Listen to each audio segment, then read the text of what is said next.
नमो वितरागाय, नमो वितरागाय, नमो वरिहंताणम, नमो अरिहंताणम, नमो सिद्धाणम, नमो सिद्धाणम, नमो आयरीयाणम, नमो आयरियाणम, नमो वज्रायाणम, नमो वज्रायाणम, नमो लोये सव साहुणम, नमो लोये सव्व साहुणम, ऐसो पंचन मुखारो, ऐसो पंचन मुक्कारो, तव पावप्पणासनो, सव्व पावप्पणासनो, मंगलाणं च सौवेशें, मंगलाणं च सव्वेसिं, परमं हवै मंगलम्।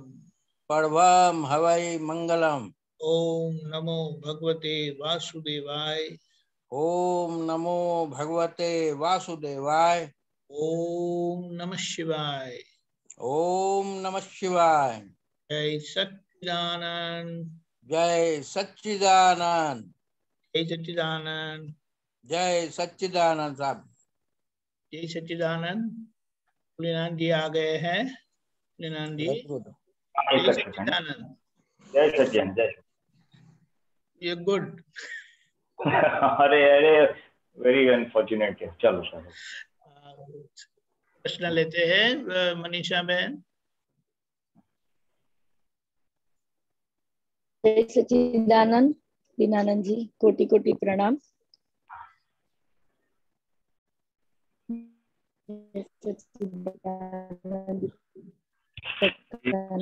आपकी आवाज कटती है क्यों?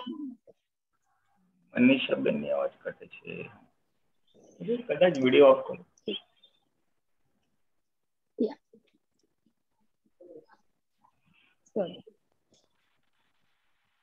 दादाजी की दृष्टि में व्यवहार किसे कहेंगे? क्या बताया? अरे व्यवहार, दादाजी वो बोलते हैं दादाजी की दृष्टि में व्यवहार किसे कहेंगे। अभी व्यवहार के बेस पे निश्चय है और मोक्ष के लिए व्यवहार का निपटारा बहुत जरूरी है। तो व्यवहार ही अच्छे से समझ में नहीं आएगा तो निपटारा कैसे होएगा अच्छे से? हाँ, वास्तव में दादाजी कहते हैं कि निश्चय प्राप्त करने के बाद ही व्यवहार को व्यवहार कहा जा सकता है। देखो, दो चीज है कि निश्चय और व्यवहार। निश्चय यानी आत्मा और व्यवहार यानी आत्मा को छोड़ के बाकी सब, यानी ये हमारा शरीर के साथ जो भी संलग्न है, एसोसिएटेड है, संजोग और बाहर के व्यक्तियां। तो ज्ञान दशा में क्या होता है कि मैं ही नामधारी हूँ, मैं ही शरीर हूँ। इसलिए वो कर्म का बांधना और कर्म का छूटना वो सब चालू रहता है। वो अज्ञान दशा वाली बात हो गई। और जब स्वरूप की पहचान हो जाती है, खुद आत्मा है, ये प्राप्त हो जाता है, और उसके बाद जो शेष रहता है उसे व्यवहार कहते हैं। क्योंकि उस शेष भाग को फिर सिर्फ निपटारा लाने का रहता है। और ने तो खास बताया था कि व्यवहार के बेस पे निश्चय खड़ा है, वो इसके लिए कि अगर व्यवहार का निपटारा नहीं हुआ, और व्यवहार का निपटारा कब होगा?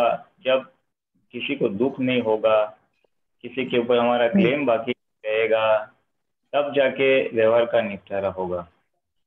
मैं आत्मा हूँ, भले शाब्दिक रीते पता चले या कुछ अंश तक अच्छी तरह से समझ में भी आए, लेकिन वास्तव में मैं आत्मा हूँ, ये संकित जिसको कहते हैं, जिसको हुआ है ना, तो व्यवहार में उसका बाहर नजर आएगा ही।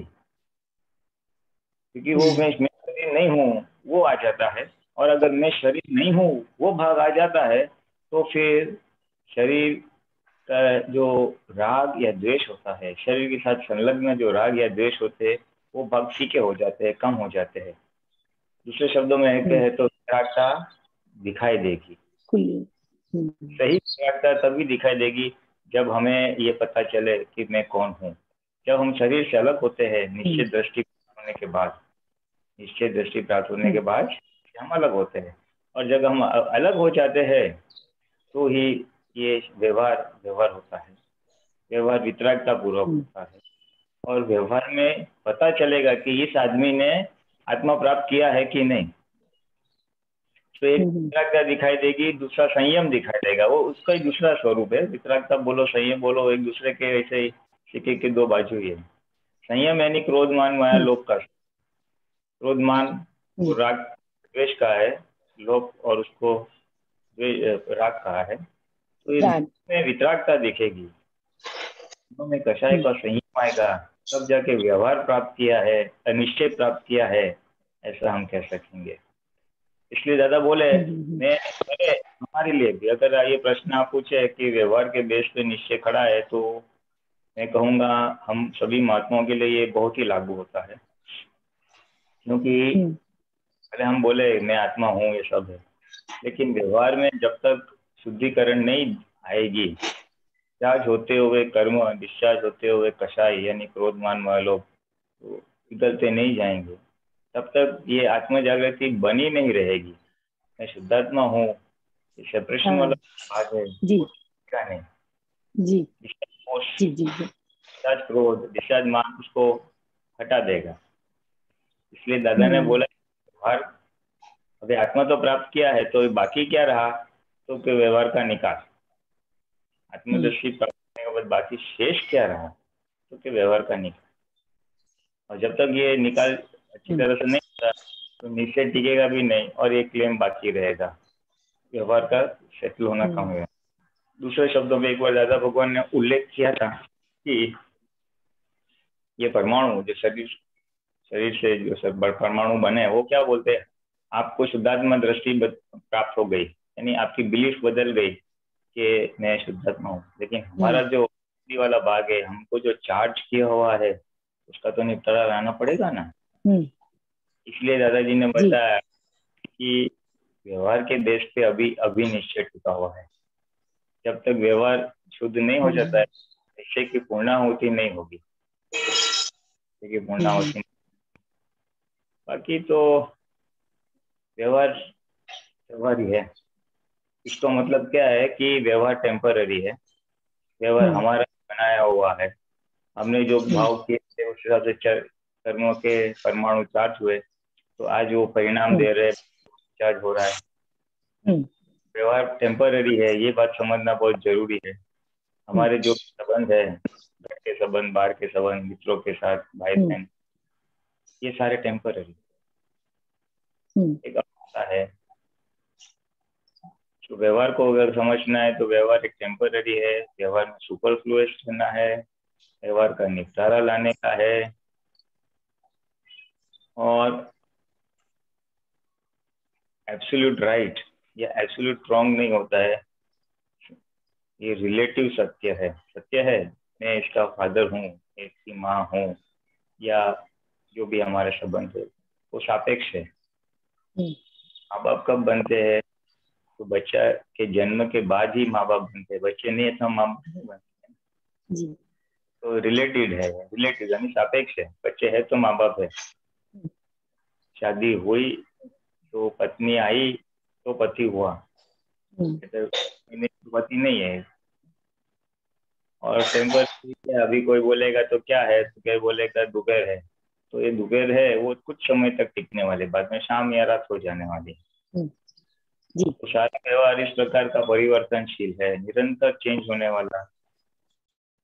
और सापेक्ष ये बात भी समझ में आए तो हम व्यवहार को, और व्यवहार क्या है, अपने आप उकलता है, अपने आप निकल जाने वाला है। रात आनी नहीं पड़ेगी, अपने आप आएगी दोपहर से।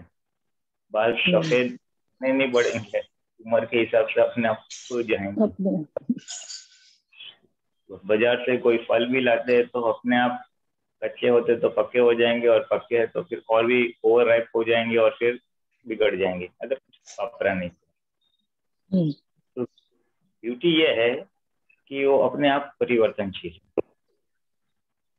और उसको एक दूसरी परिभाषा में दादा ने बताया कि संयोग वियोगी स्वभाव के, जो भी संयोग आता है अपने आप होगा। सी द ब्यूटी इज वो अपने आप होगा, नहीं करना नहीं पड़ेगा।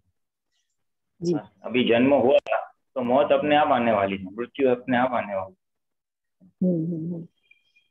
तो एवरीथिंग इज, हर चीज निरंतर परिवर्तनशील है, अपने आप परिवर्तन में आती है। तो ऐसे अलग अलग दृष्टि बिंदु से, अलग अलग निमित्त के द्वारा दादा भगवान ने व्यवहार को बहुत अच्छी तरह से समझाया है।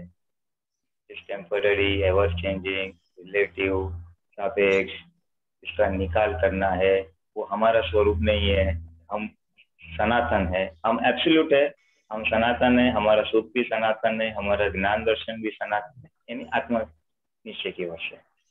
बाकी सब जो परमाणु है, क्योंकि परमाणु का स्वभाव, परमाणु का जिसको इंट्रिंसिक नेचुरल स्वभाव भी परिवर्तनशील है, साथ में आना बिखर जाना, साथ में आना बिखर जाना, शुद्ध परमाणु। ये जो है विकृत परमाणु है, चार्ज के हुए परमाणु। तो शुद्ध परमाणु भी ऐसा जी जी बिखरते आते बिखरते, एवर चेंजिंग है। उसका एक अच्छा एग्जांपल मेरे नजर में आ रहा है, जैसे नदी होती है तो नदी का पानी बहता रहता है, इट जस्ट फ्लोज। इसी तरह हमारा मनुष्य जीवन भी फ्लो ही हो। जन्म हुआ, दादा बोले आप कहाँ जा रहे हो, टू स्मशान। हर इंसान मृत्यु की ओर, स्मशान की जा रहा है। जन्म से जुआनी, जुआनी से फिर बूढ़ा और बूढ़ा। So it's constant change, it's temporary. तो उसको निकाल करो, और फिर निकाल करने के लिए बहुत सारी चाबियां दी कि भाई अटक जाते हो, मैं व्यवहार में अटक गया हूँ क्योंकि मुझे पसंद आया, कोई व्यक्ति पसंद आई, संजोग पसंद आया, खाना पसंद आया तो राग हो जाता है, कोई चीज पसंद नहीं आती है तो द्वेष हो जाता है, तो इसलिए हम अटक जाते हैं। और अटकते तो हमें असर होती है दुख या सुख की। वहां पे दादा की बात थोड़ी हमें काम लगती है कि व्यवहार वही कांस्टेंट चेंजिंग है और फ्लो होने वाला है, तो अटक मत जाओ उसके साथ। पसंदीदा चीज है, संजोग है, मेरा बहुत प्यारा मित्र है तो वो भी 2 घंटा 2 दिन रहेगा, फिर बिखर जाएगा। और मेरा दुश्मन है, मेरे साथ अच्छी तरह बात नहीं करता है, वो भी संयोग बिखर जाएगा। तो अटक मत जाना, पानी की तरह बहते रहो। ऐसा थोड़ा बहुत मर्म निकलता है क्योंकि वो टेम्पररी, अपने आप स्वयं एग्जॉस्ट होने वाली बात है। तो थोड़ा बहुत ये थोड़ा व्यवहार का जो है। फूलीनंद जी, जो बुद्धि और अहंकार के पास व्यवहार की एक डिजाइन बनी हुई है, हाँ, पूर्व की, तो जब भी व्यवहार खड़ा होता है तो वहां वो उसकी बुद्धि, मतलब जो बुद्धि है ना, वो कुछ दिखाती है कि व्यवहार ऐसा होना चाहिए। फिर उस हिसाब से नहीं है तब वहां बुद्धि परेशान करती है। और अभी प्रज्ञा के प्रकाश में दिखता है, ज्ञान से, आज्ञा से ले तो समझ में आता है कि इसमें कोई कर्ता नहीं है, सारे निर्दोष है, ये वो।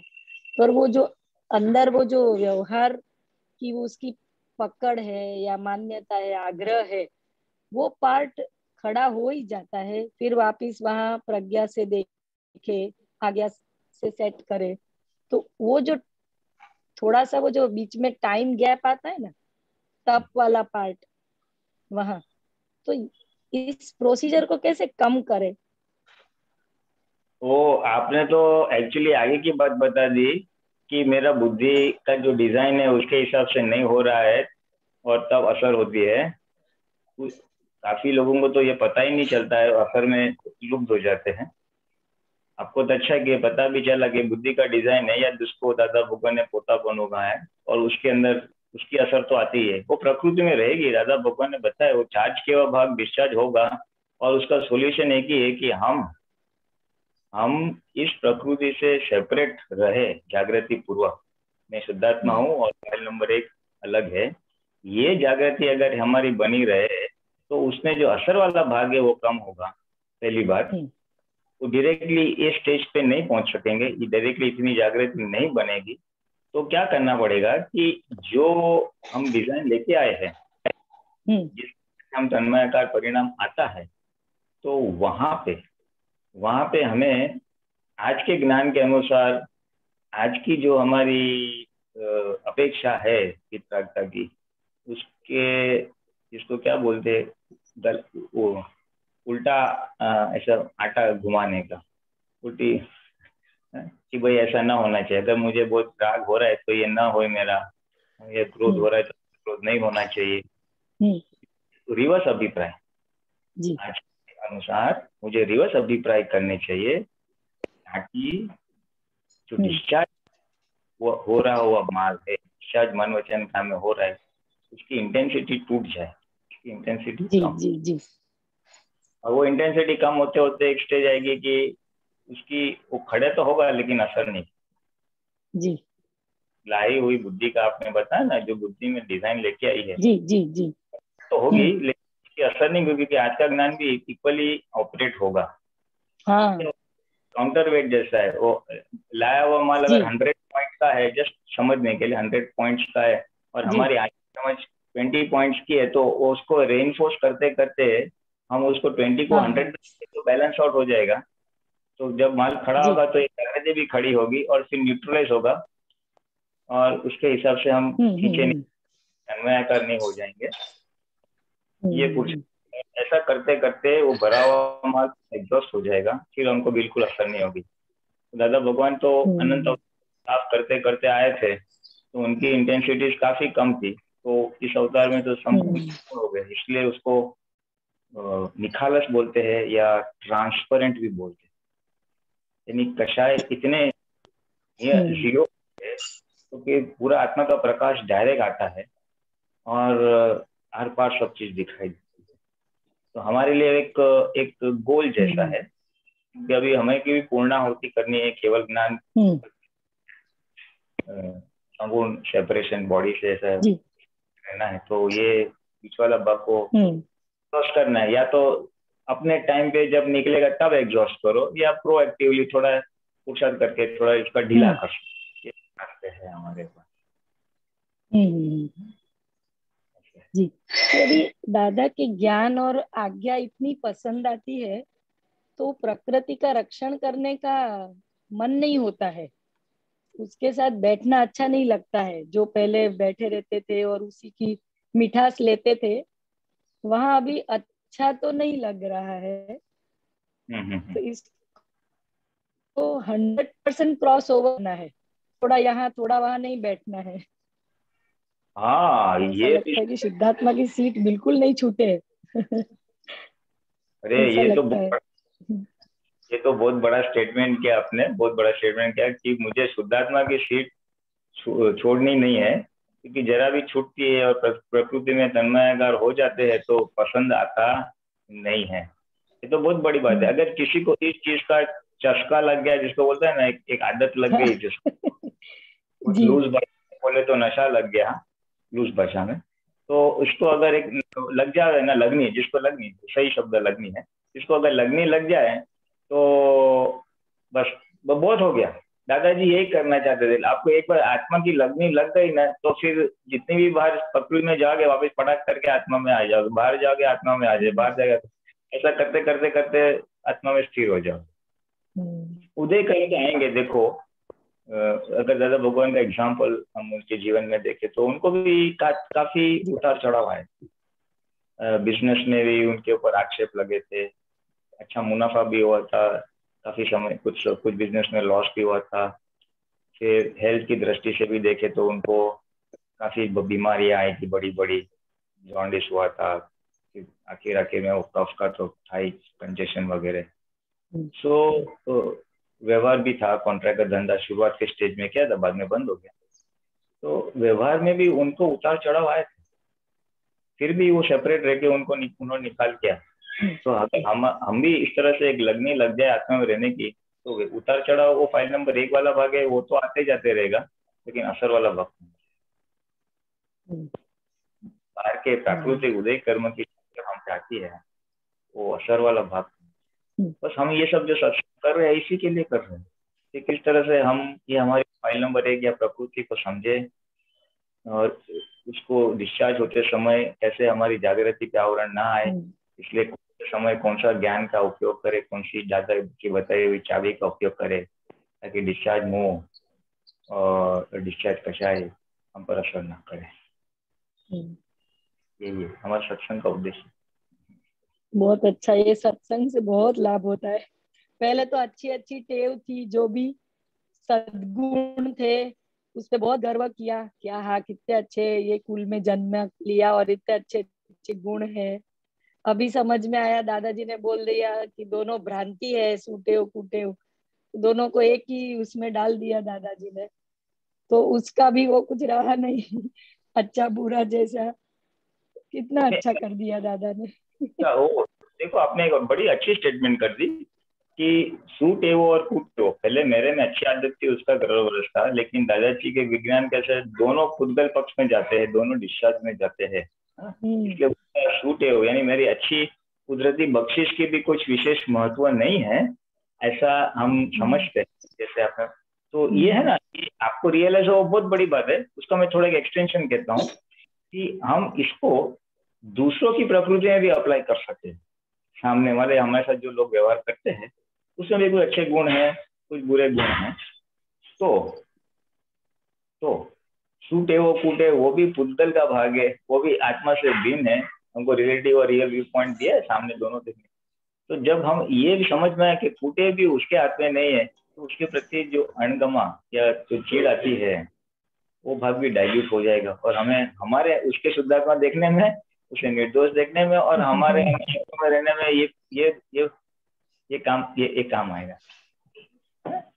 तो अच्छी बात बताई, इसी दादा का साइंस जो आपने तो बताया, तो मुझे अभी से अच्छा एक स्ट्राइक हुआ कि जब दादा ने दोनों चीज सूटे कूटे दोनों का एक ही प्लेटफॉर्म पे, भाई ये तो दोनों पुद्गल है और दोनों निकाली है, तो जैसे हमारा निकाली वैसे सामने वाला का निकाली है, तो हमको लेट गो करने में बहुत अच्छा रहेगा। और दादा भगवान को यही दशा थी। मैं भी कभी कभी प्रश्न होता था कि दादा भगवान बहुत बार बोले, मैं जगत को निर्दोष देखता हूँ, मैंने मेरी दृष्टि को शुद्ध करके निर्दोष करके दूसरों को निर्दोष, तो किस हिसाब से किया होगा?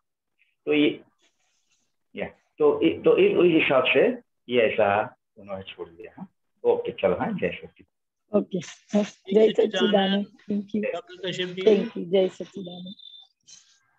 जय सच्चिदानंद सबको, जय सच्चिदानंद। कुलीनानंद जी जय सच्चिदानंद। दीपकानंद जी जय सच्चिदानंद।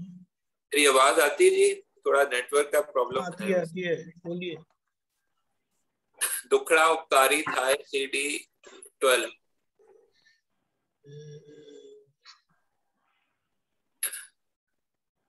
बोलिए। ये फर्स्ट पैराग्राफ में है, दुखड़ा उपकारी थाय संसारी गादव मां कमल खरडाए। ये सेकंड सेंटेंस समझ नहीं आया, संसारी गादव मां कमल खरडाए। वो ये बोल रहे हैं कि दुखड़ा उपकारी होता है, वो तो समझ में आता है। संस्कारी गादव में कमल जो है वो मतलब वो जो कमल होता है वो खराब हो जाता है। खरडाई मतलब खराब हो जाना। मेरी समझ थोड़ी ऐसी है, खरड़ा यानी जो वो खरोच पहुंचती है ना, खरोच पहुंचती है। हाँ। कमल होता है वो भी कादव में है, तो खादव की थोड़ी असर आती है उसको, खरोच पहुंचती है, ऐसा मेरे को थोड़ा लगता है। If there is anything better पता नहीं, लेट मी सी, देखते हैं। संसारी कादव में कमल खरड़ा, कमल को भी असर थोड़ी होती है कादव की। वैसे हमें भी संसार में खरड़ेगा, यानी उसकी थोड़ी थोड़ी खरोच पहुंचेगी, और वो खरोच है ना, वो हमारे लिए उपकारी है। हम संसार में लिपट एनग्रॉस नहीं हो जाएंगे, तो इस तरह से हमको आत्मा में धकेलने में, आत्मा जागृति बढ़ाने, दाग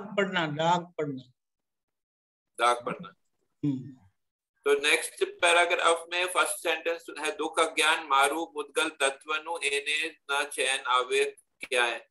मुझे समझ नहीं आई ये क्या बता रहे। तो दुख अज्ञान मारू मुद्गल तत्वनु क्या बता रहे? दुख अज्ञान मारू पुद्गल तत्वनु एने न चैन आवे क्या है, यानी क्या ये जो दुख है ना, वो है पुद्गल तत्व का, पुद्गल का है, लेकिन अज्ञानता से मैं मानता हूँ कि ये मेरा है। मुझे हो रहा है दुख, और इसकी वजह से मुझे चैन नहीं आ रहा है, यानी मुझे चैन समझते हैं ना, आई एम नॉट कंफर्टेबल, बेचैन है। अच्छा, तो इससे मुझे बेचैनी लगती है। नेक्स्ट, दिवस से भटके ने रातें उजागरे उछले ने नीचे पछड़ाए। हाँ, तो ये जो दुख आता है अज्ञानता से, वो मुझे आ रहा है, और इतनी बेचैनी कर रहा है, इतनी बेचैनी कर रहा है कि मुझे दिन में भी चैन नहीं, और रात को भी उजागर, यानी रात को भी मैं जागते रहता हूँ। गुजराती में उजागरा बोलते हैं, रात भर हम जागते हैं, सो नहीं पाते, आज मुझे नींद ही नहीं है रात भर। तो क्यों दिन में क्यों जागते हैं, क्यों जागते हैं? ये बेचैनी की वजह से, ये दुख का इतना भी, जो दुख पड़ता है और दुख की इतनी बेचैनी उत्पन्न होती है, इतनी बेचैनी कि दिन रात उसको परेशान हो रहा है वो। इन शॉर्ट कहने का मतलब भटकता है और रात को जागते हैं, ऐसा ऐसा हाँ, जागना। रात को भी जगाता है, रात को भी परेशान, नींद नहीं आने देता है, रात को भी परेशान करता है, रात को जगाता है, दिन में भी बेचैनी रखता है, भटकाता है, इधर भटक उधर भटक, ये करूँ वो करूँ। इसको कहने का मतलब दिन रात मुझे परेशान करता है। उछड़े नीचे पचड़ा, यानी ऊपर जाए नीचे जाए, बस मैं मार ही खाते रहता हूँ इन शॉर्ट। पर ये सब दुख के कारण होता है, दुख और अज्ञान के कारण। दुख मतलब दुख अज्ञान क्या मतलब तत्व है, पुद्गल का तत्व है, वो जो है उसको मतलब अज्ञानता के कारण मेरा समझ लिया, ऐसा हाँ, दुख है पुद्गल में, दुख आत्मा में नहीं है, लेकिन अज्ञानता की वजह से मुझे उसकी बहुत असर होती है और मुझे दिन रात बेचैनी करती है। हाँ जी, फिर वो नीचे दिया है वो नेक्स्ट पैरा में, भर में मानी हाचू जुए ना जोवानु ए तो करम चक्षु नी लहाय। जरा ऊपर करो। भरम ने मानी ने हाचू, यानी भरम में यानी क्या कहते हैं, भ्रम से, रॉन्ग बिलीफ से, भ्रांति से। भरम में यानी भ्रांति से हम उसको सच्चा मानते हैं, सत्य मानते हैं। और जुए न जोवानु, यानी न देखने वाली चीज वो देख रहा है, सामने वाले अकर्ता है लेकिन उसको करता देखते हैं, ऐसा कहना चाहते। भ्रम से मैं उसको सच्चा मानता हूँ, न देखना वाली चीज में देखता हूँ, तो ये तो कर्म चक्षु नी लाए, यानी वो कर्म की चक्षु, यानी जो हम समझ लेके आए, द्रव्य कर्म लेके आए ना, उसके चक्षु यानी उस नजरिए से वो द्रव्य चक्षु लहाय क्या होता है समझ? लहाय यानी बढ़ोतरा, अभी वो लहाय यानी समझ में बढ़ोतरा, बर्निंग। लाए तो समझ में आता, कर्म चक्षु क्या क्या कहना चाह रहे हैं? कर्म चक्षु यानी ये कर्म यानी हम द्रव्य कर्म लेके आए ना, हम एक लेके आए ना, फॉर एग्जाम्पल गरीबों को, भिखारी को पैसा नहीं देना चाहिए, उनको काम करना देना चाहिए। अभी एक कर्म की एक चक्षु है, मेरी एक समझ है। चक्षु यानी उसके व्यू पॉइंट, एक कर्म की व्यू पॉइंट, एक द्रव्य कर्म का व्यू पॉइंट। मैं उस मेरी नजरिए से देखता हूँ तो मुझे लाय लगती है कि इसने मेरा बिगाड़ा, लेकिन अगर ज्ञानी की दृष्टि से देखूंगा तो नहीं, ये तो निर्दोष है। कर्म चक्षु ने हमारे लाया हुआ एक व्यू पॉइंट, मतलब उसके व्यू पॉइंट की वजह से अंदर जलन होती है, ऐसा बोल रहे हैं? हाँ, अंदर जलन होती है। अच्छा, फिर मतलब ये सब दुख के कारण हो रहा है ना, ये सब जो है दुख का नहीं, दुख में सही समझ के अभाव से, मेरे पास सही समझ, हाँ, कि ये मुझे हो रहा है और सामने वाले कर रहा है, और ये जो समझ है ये रॉन्ग समझ की वजह से बहुत जलन होती है। अगर सही समझ हो तो फिर जलन भी नहीं होगी। ये लिखा है ना, दुख संकल्प मारा संसार भावनु आया ना आवरण माई, मतलब दुख संकल्प क्या बता रहे? दुख संकल्प ठीक है ना, दुख संकल्प मारा संसार भावनु माया ना आवरण मई। हाँ, संकल्प विकल्प बोलते, विकल्प यानी मैं ये हूँ ये हूँ ये हूँ, यानी मैं पुलिंग हूँ, मैं इसका भाई हूँ, मैं ये हूँ, ये रिलेशन सब संकल्प, मैं बोलते संकल्प, और मेरा मेरा उसको विकल्प बोलते हैं। तो ये जो मैंने संकल्प किए थे अज्ञान अवस्था में, ये मेरा पिताजी, ये मेरा घर, ये मेरा ये, तो ये संसार के भाव, संसार के पक्ष के, जो मेरा मेरा मेरा संसार, मेरा पैसा, मेरा बंगला, वो जो किया था मैंने, उसकी वजह से सब ये भरम वगैरह हो रहा है, ये सब हो रहा है, माया का आवरण चढ़ गया उसके ऊपर। जुए ना जुवानु जो बताया आपने कि जो नहीं देखना होता है वो देखते हैं, जैसे क्या किसकी बात कर रहे हैं? जो नहीं देखना होता है वो देखते हैं, मतलब वो सामने वाले को करता ही मानते हैं, है नहीं? हाँ, इसने मेरा जेब काटा, इसने चोरी की, ऐसा है ना। फिर ये नेक्स्ट सेंटेंस में, अनुभव नंदन विरला ने तो कौन ढूंढट भाव भाव माए, ये थोड़ा समझिए। अनुभव नंदन विरलो ने तो कौन ढूंढत भाव भाव माए। एक मिनट, मैं आगे का पढ़ता हूँ। कर्मी रेखा ना दुख होय ना संसारे तो सुख नो मूल केम समझाए, अनुभव नंदन विरलो तो कौन ढूंढत भाव भाव माए। थोड़ा मैं ऊपर से जरा बोलता हूँ। ये अगर दुख संसार, हाँ बस प्रश्न आएगा, अगर संसार में अगर दुख ना होना तो फिर सुख क्या है वो कैसे मालूम पड़ेगा, अगर दिन ही दिन है तो रात क्या मालूम नहीं पड़ेगी, रात है तो दिन का महत्व आता है। अनुभव नंदन वीरलो तो कौन, यानी ऐसा वीरला, ऐसा वीर पुरुष कौन है जिसको अनुभव है, आत्मा का अनुभव है, सच्ची सुख का अनुभव है। अच्छा, जो जो ढूंढत भाव भाव में, तो उसको ढूंढना पड़ेगा भाव भाव में, ऐसा ऐसा ऐसा बोल रहे हैं। जरा क्या बोलेंगे इसको दीपक आनंद, जरा ढूंढा तो ढूंढ रहा है भाव भाव, ढूंढ रहा है। हाँ बोलो। क्या बोलते हैं कि अगर ऐसा दुख संसार में नहीं होता तो सुख का मूल समझ में नहीं आता, और जो परम सुख प्राप्त करके बैठे हैं ऐसे अनुभव ज्ञानी, विरल ज्ञानी, वीर पुरुष ज्ञानी, उनको कौन ढूंढता सागर में। अच्छा, ढूंढत भाव भाव में जो है वो कौन ढूंढता। अच्छा, लास्ट में पूछता हूँ, लास्ट दो लाइन, नित्रत क्या थी करुणा धार, वो क्या होता है? नित्रत क्या थी करुणा धार? वो ज्ञानी पुरुष अपनी करुणा का धार कहाँ से अपने पे उतारते हैं ना, नित्रता, उतारना, वो करुणा का धार। कोटि वर्ष ना कुकर्म दुख बंधन आव्या ज्ञान भगवान ना त्रिगमाय नित्रत क्या थी करुणा धार।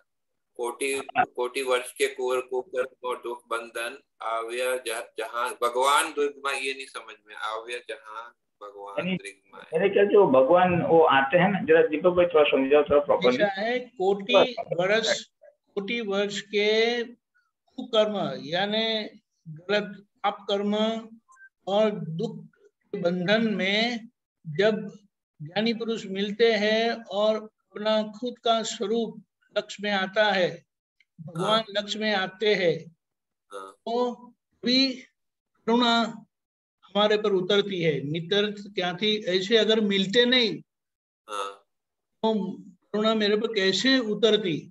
तो ऐसे पुरुष के लिए केवल एक ही संबोधन हो सकता है, उनको विरुद्ध देना, यानी आइडेंटिफाई हिम एज तारणहार।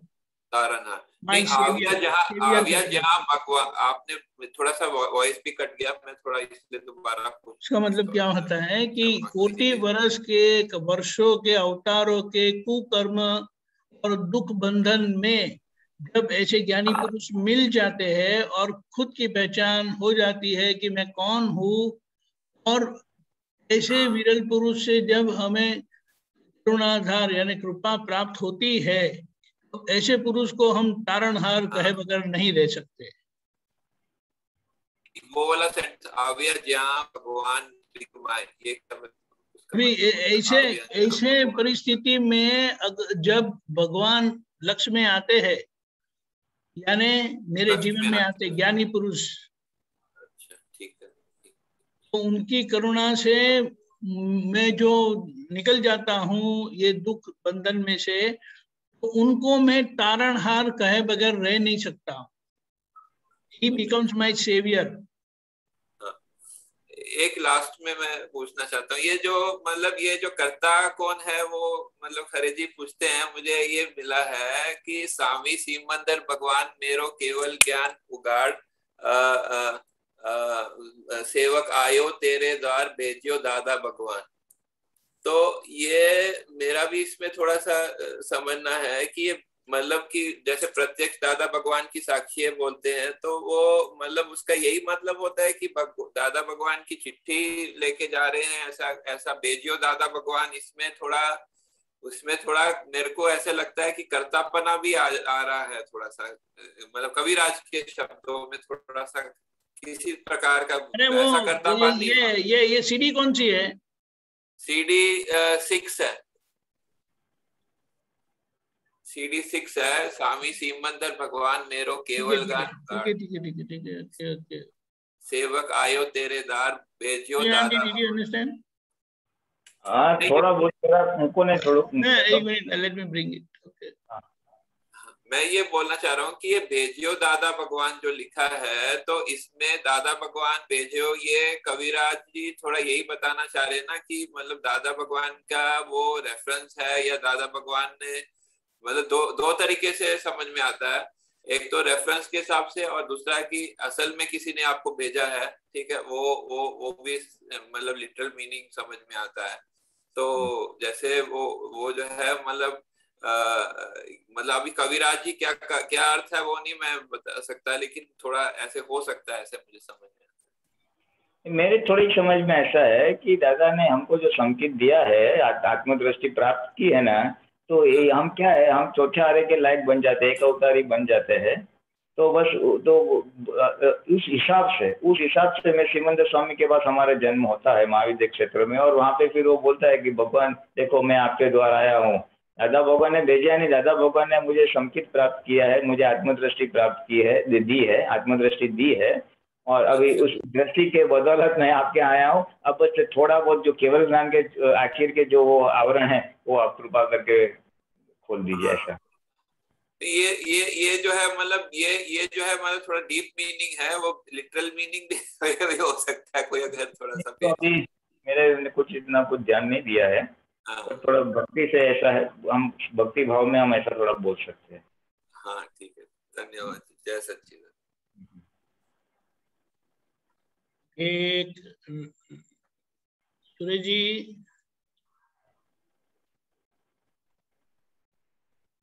सूर्य जी, जय सच्चिदानंद। दीपकानंद जी, पुलिनानंद जी। हाँ जय सच्चिदानंद।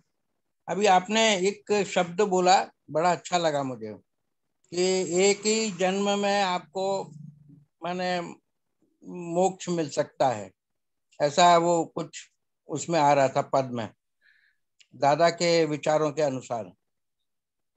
तो मैं ये सोच रहा था कि ये जैन धर्म में आदिनाथ भगवान से लेकर के महावीर तीर्थंकर भगवान तक के जो 24 तीर्थंकर गए हैं साहब मोक्ष में।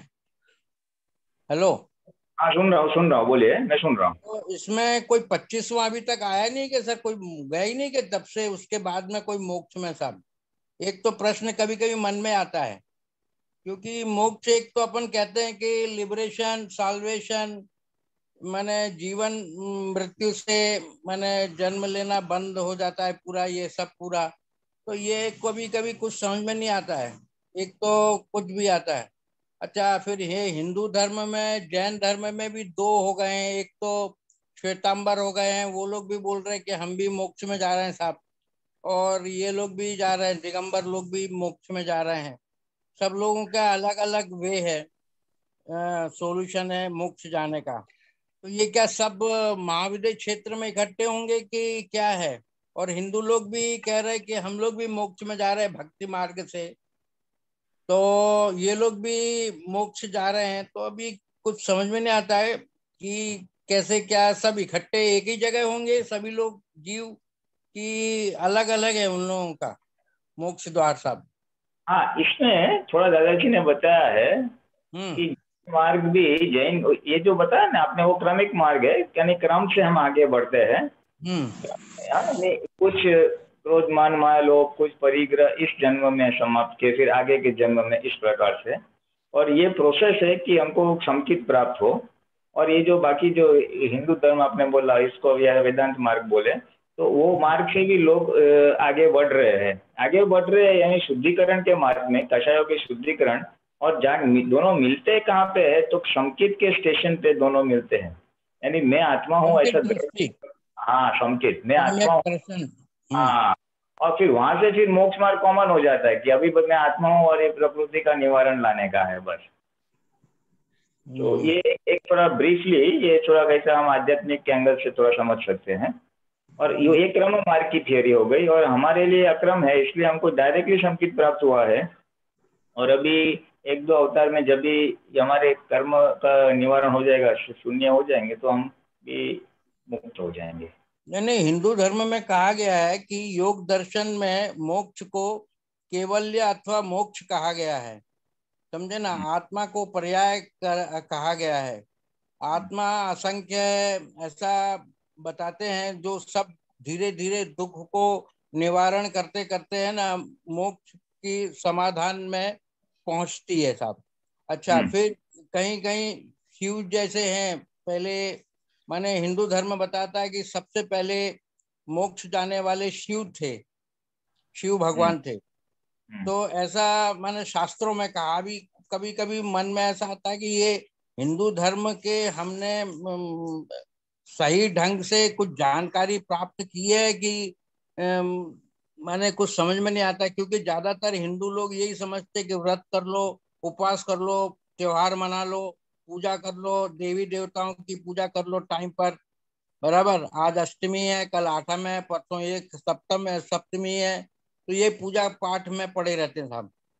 और वो पूरी जानकारी हिंदू धर्म की लोगों को अभी तक मिली नहीं है कि क्या चीज है हिंदू धर्म, और किस तरह से, किस वे से हमको मोक्ष प्राप्त करना है।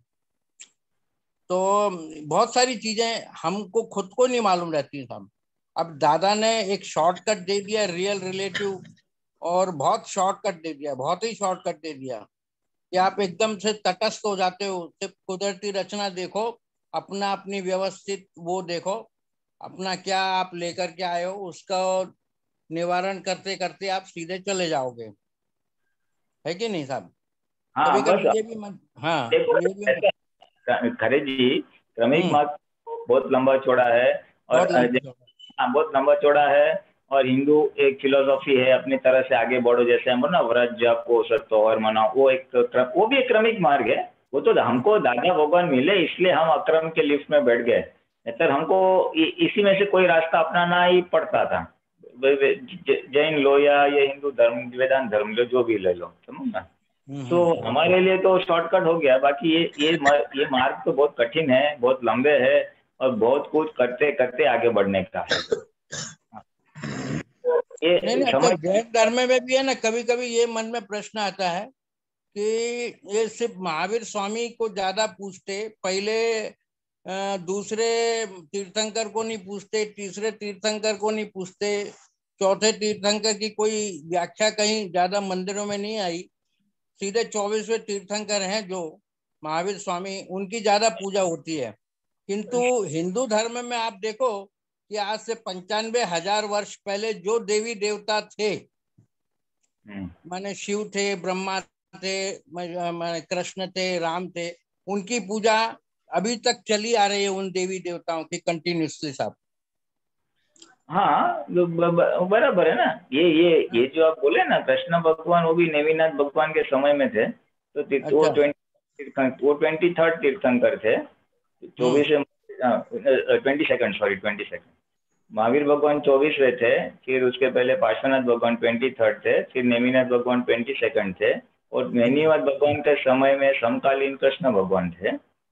तो जैनों में भी आखिर के 4-5 तीर्थंकर की जरा विशेष महिमा, तो कालक्रम है ना वो। तो अभी आप अपने ग्रेट ग्रैंडफादर को तो जानते भी नहीं होंगे, आपको फादर, ग्रैंडफादर और दादा उसके दादा, तो उस प्रकार से रहता है। थोड़ा नजीक नजीक वाला जो ये है, उतना स्मृति, उनकी वाणी, ये सब रहता है। अच्छा, तो ये कुछ एक मीटर है क्या, थर्मामीटर की, भैया ये पुरुष मोक्ष गया कि नहीं गया, कुछ है ऐसा कुछ सर्टिफिकेशन? सर्टिफिकेशन यानी जो ज्ञानी पुरुष है उनके वचन हमारे लिए सर्टिफिकेट जैसा काम कर सकता है। प्रत्यक्ष पुरुष जिन्होंने महसूस किया है, हमारे लिए तो दादा भगवान ने महसूस किया और उन्होंने अपने को आत्मा दिलाया, तो हमको पता चल सकता है कि उनकी 4 स्टेटमेंट सही है तो 5वीं स्टेटमेंट भी सही होगी। तो उस प्रकार से है। बाकी शास्त्रों में उसका प्रमाण है, भाई महावीर भगवान की वाणी ऐसी थी और उन्होंने ऐसा ऐसा दर्शन में देख के बताया, तो यही सर्टिफिकेट है, और तो क्या बता सकते हैं। मैंने अभी 24वें के बाद 25वां कोई गया ही नहीं अभी तक।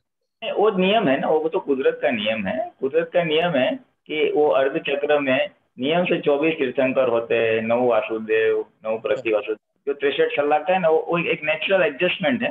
और उस टाइम पीरियड के बाद में अभी तक कोई मोक्ष नहीं गया है। मोक्ष है ना महावीर भगवान। नहीं, उसके बाद महावीर भगवान के बाद कोई मोक्ष गया ही नहीं है माने अभी तक। गए ना, बहुत लोग गए उनके बाद। कहीं आचार्य को संकित हुआ, कहीं आचार्य को केवल ज्ञान हुआ और मोक्ष गए ना। कुछ समय तक क्रमिक मार्ग चला और उसके बदौलत काफी लोगों को केवल ज्ञान हुआ था इस अपनी पृथ्वी से। हाँ, और फिर कुछ ज्ञान तो हुए तो है, गए तो सही है, भले उसके पास हमारे पास पूरा डिटेल हिस्ट्री है। माने डिफाइन नहीं कर सकते अपन। हाँ, नहीं कुछ कुछ नाम दिए हुए ऐसे उल्लेख है शास्त्रों में कि ये आचार्य उनको केवल ज्ञान हुआ था और मोक्ष गए, ऐसा है सही। कुछ समय तक गए थे इस क्षेत्र से, फिर पूरा मोक्ष बंद हो गया इस क्षेत्र से, 5 वार आ गया ना, इसलिए फिर वो बंद, डायरेक्ट बंद हो गया। ठीक ठीक ठीक ठीक। चलो, जय सच्चिदानंद, जय सच्चिदानंद साहब। जय सच्चिदानंद। जय सच्चिदानंद। डॉक्टर भारती बहन।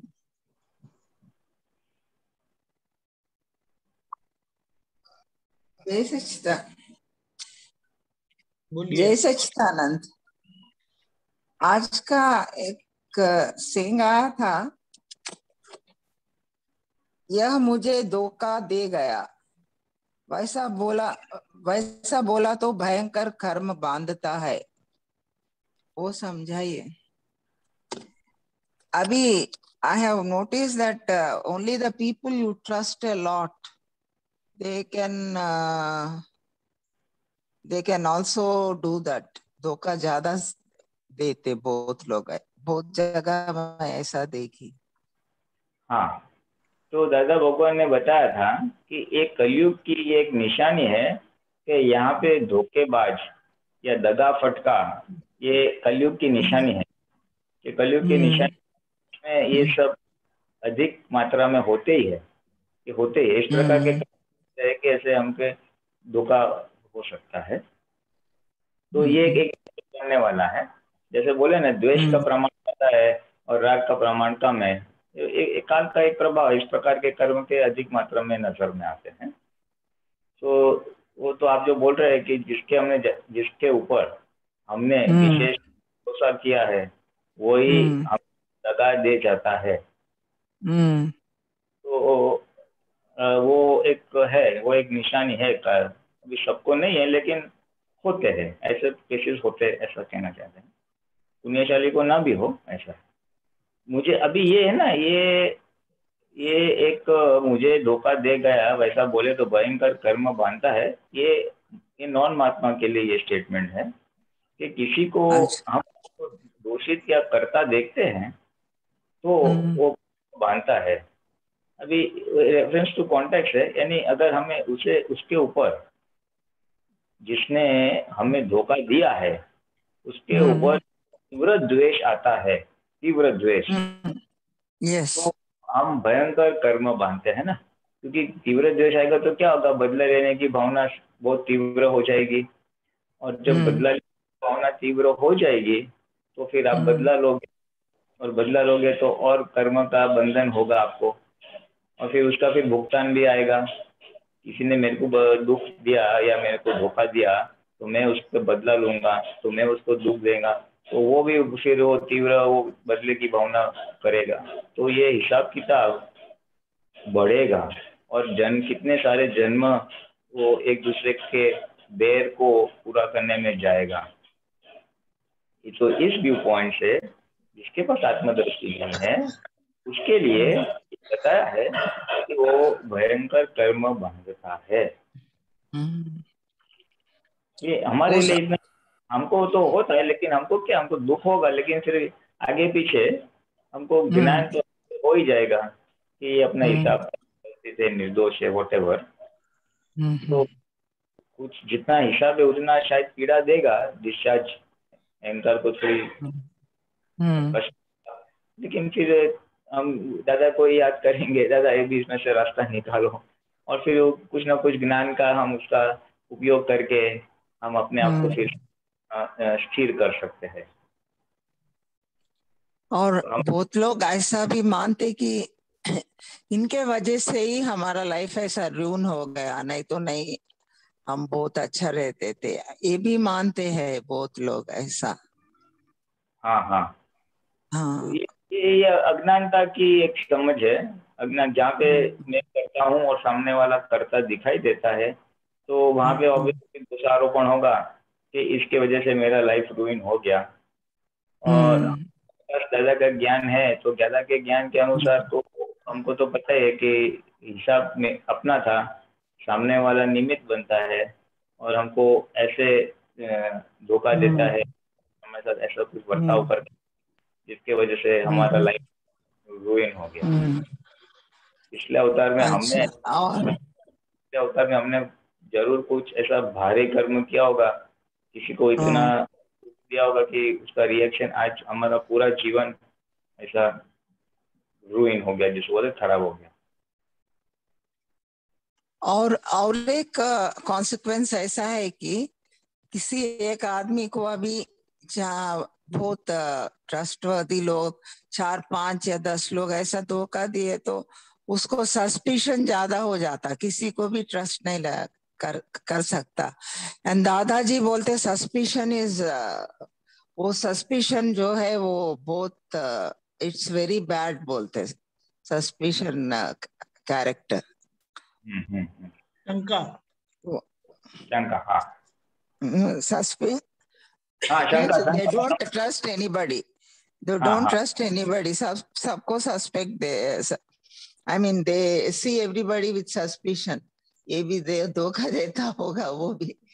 तो दादाजी बोलते हैं suspicion is a very very bad thing, trust नहीं करना, वो सस्पिशन वो quality itself is very bad बोलते हैं दादाजी।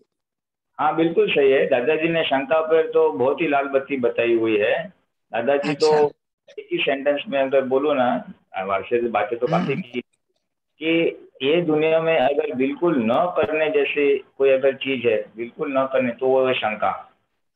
शंका ने जिसको आप बोल रहे हैं, दादाजी ने बहुत ही चेतावनी दी है, क्योंकि शंका एक बार शुरू हो गई तो इंसान को अंदर ही अंदर वो कुरेदती रहती है। जैसे टीबी होता है तो अंदर अंदर वो इन्फेक्शन स्प्रेड होता है ना, वो ऐसे वो भूत जैसा अंदर अंदर अंदर वो उसको फिर सफोकेट करता है।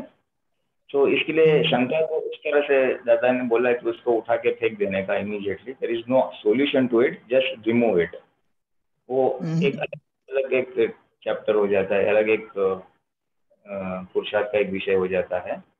और ये जो आप बोले उसमें तो गुजराती की कहावत है कि जब एक आदमी रिपीटेडली लोगों के पूरे एक्सपीरियंस होते हैं कि रिपीटेडली चीटेड है, तो उसको सस्पिशन बढ़ जाता है। दूध, गुजराती में बोलते हैं दूध नो दाजियो छाछ फूकी फूकी ने पिए। कोई गर्म दूध गलती से पिया और वो उसका वो टंग बंद हो गया ना, तो फिर वो छाछ हो ना, ठंडी चीज को भी वो फूक फूक के पिएगा, ऐसा है। तो अपने आप को भी ट्रस्ट, लास्ट का समझ में नहीं आया। That means the person can not trust himself. कितना अच्छा लोग उसके सामने आए तो भी वो ट्रस्ट नहीं करता। नहीं, नॉट हिमसेल्फ, नहीं नॉट हिमसेल्फ, नहीं हिमसेल्फ तो नहीं। एक आदमी से 2 आदमी से उसको हो गया तो तीसरे आदमी को भी वो जरा एकदम संभल के बात करेगा, यू नो। वो भले वो चीटर नहीं है फिर भी उसको भी वो संभल के वो करेगा। तो एक नेचुरल प्राकृतिक रिएक्शन है। तो ज्ञान के हिसाब से उसको थोड़ा वितरक भाव से बैलेंस करके करने का और प्रिकॉशन ले, बट इतना सस्पिशियस होने की जरूरत नहीं है। और देखो उसमें तो क्या है कि आप उसमें एक्चुअली सॉल्यूशन क्या है मालूम है कि व्यवस्थित के बाद कुछ होने वाला नहीं है, लेकिन वो इतनी श्रद्धा जल्दी नहीं, व्यवस्थित के बाद कुछ होने वाला नहीं, इसलिए वो नॉर्मल वितरक भाव से अपना नॉर्मलिटी में प्रिकॉशन लेके, प्रिकॉशन इज ओके, प्रिकॉशन लेके व्यवहार कर सकता है। To be as careful as possible, but no need to be suspicious. हाँ, you can have your normal precaution, no need to be suspicious. And उसमें क्या है, जैसे जैसे हमारी ज्ञान की जागृति बढ़ेगी ना, तो हमको अंदर से एक प्रकार की सूझ आएगी, बहुत लूज बात तो इंट्यूशन आएगा, जो हमें कुदरती सावधान करेगी। और सामने वाला भले हमारे साथ धोखा देने वाला हो, लेकिन उसके साथ we will be you know aloof and deal appropriately यानी उसके द्वेष रहित, दोष इस प्रकार से नहीं, I know that you are not my well wisher but still I let you go, ऐसा इस प्रकार से। ओके, उसके ऊपर द्वेष नहीं रखना and thinking that is an निमित्त, not the cause. After once it's over. Once it's over तो बराबर है। ओवर के बाद तो ऑब्वियस है, अगर उसके साथ व्यवहार हो गया, प्रसंग हो गया, उसके साथ मानो हम चीटिंग वगैरह हो गया तो उसके बाद तो निमित्त वाला बात तो है ही। तो ही हमको ठंडा, या तो ही हम उसको भूल पाएंगे। जो दादा भगवान बोलते थे कि नोंद मत रखो, don't keep a note of it, that will only able to forgive him and forget him.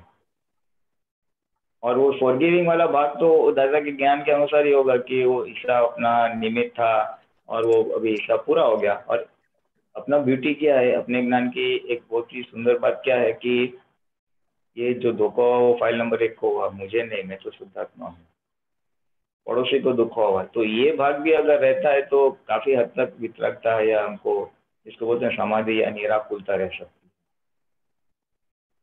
सो अभी वो नेगेटिव फीलिंग्स कुछ आया तो प्रतिक्रमण कर लेना। हाँ, प्रतिक्रमण कर लेंगे for 2 things, negative feeling for the other person and negative feeling पर से। मेरे को वो दोषी दिखाई गया, उसकी मैं माफी मांगता हूँ। मेरे को व्यवस्थित है या निमित्त या उसके लिए मैं क्षमा चाहता हूँ। मैं मेरी रॉन्ग दृष्टि का उपयोग किया, जिसको बोलते हैं अणसमझन का गलत उसका उपयोग किया, उसकी मैं क्षमा याचना चाहता हूँ। मतलब बोले ना, आज्ञा नहीं पालन की उसके माफी, ताकि हमारी दृष्टि तो, हाँ, तो हमारी दृष्टि शुद्ध हो जाएगी ना, तो हमको हमारे लिए इन फ्यूचर आगे भी बहुत ही वितराग भाव से हम सबके साथ व्यवहार कर पाएंगे, यू नो। और next time if the person comes across also you will talk to him normally and deal with him normally. हाँ, परफेक्ट, यस।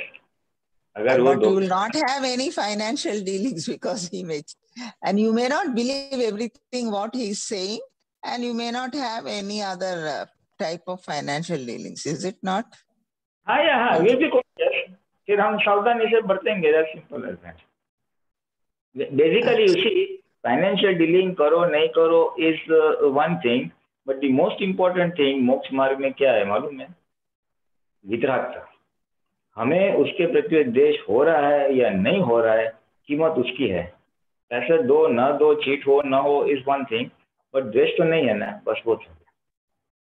भगवान मार्क्स इसी की चीज के ऊपर रखते हैं, तेरा राग द्वेष कम हो रहा है कि नहीं, बस तो तेरा शुद्धिकरण हो रहा है, मोक्ष मार्ग में तो आगे बढ़ रहा है।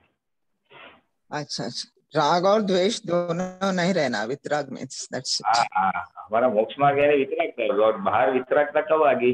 जब अंदर निश्चय दृष्टि में शुद्धात्मा हूँ, जितनी ये जागृति पक्की रहेगी, तो एज ए कॉन्सिक्वेंस बाहर के व्यवहार में वितरागता नजर आएगी। एक external symptom of inner awareness. Okay. और एक है, सेम डे आया वो भी, निखालिस यानी एकदम प्यार मनुष्य होता है, वह मनुष्य नहीं होता। सुपर ह्यूमन हो तभी निखालिस हो सकता है। बराबर। निखालिस मीन्स निखालस यानी, इसको इंग्लिश में थोड़ा ज्यादा ट्रांसपेरेंट भी बोलते हैं, कि ट्रांसपेरेंट होता है। यानी बेसिकली निखालस व्यक्ति यानी जिसके क्रोध मान माया लोग खलास हो गए हैं, एकदम ट्रांसपेरेंट हो गया है, उसकी प्रकृति इतनी ट्रांसपेरेंट है कि सीधा इस बीच में वो आता ही नहीं है। यानी कोई ने उसको दुख दिया लेकिन वो दूसरों को दुख दे ही नहीं सकता, क्योंकि क्रोध मान सब खलास हो गया है। हाँ, तो एकदम प्योर जिसको बोलते हैं, जिसमें कषाय बिल्कुल समाप्त हो गए, उसको निखालस बोलते हैं। यानी वो दूसरों को सुख देगा, की भावना करेगा, उसका बुरा करने वाले के ऊपर भी उसकी भले की भावना होगी, इसलिए उसको उस अपेक्षा से सुपर ह्यूमन का है। नॉर्मल ह्यूमन बीइंग का रिएक्शन क्या होता है? They are good with good, they are bad with bad people, but he will be good with even bad people. उसका नुकसान करने वाले का भी उसके अंदर भावना रहेगा, भाई इसका भी कल्याण हो। So superhuman from that viewpoint, you may not help me but I will help you.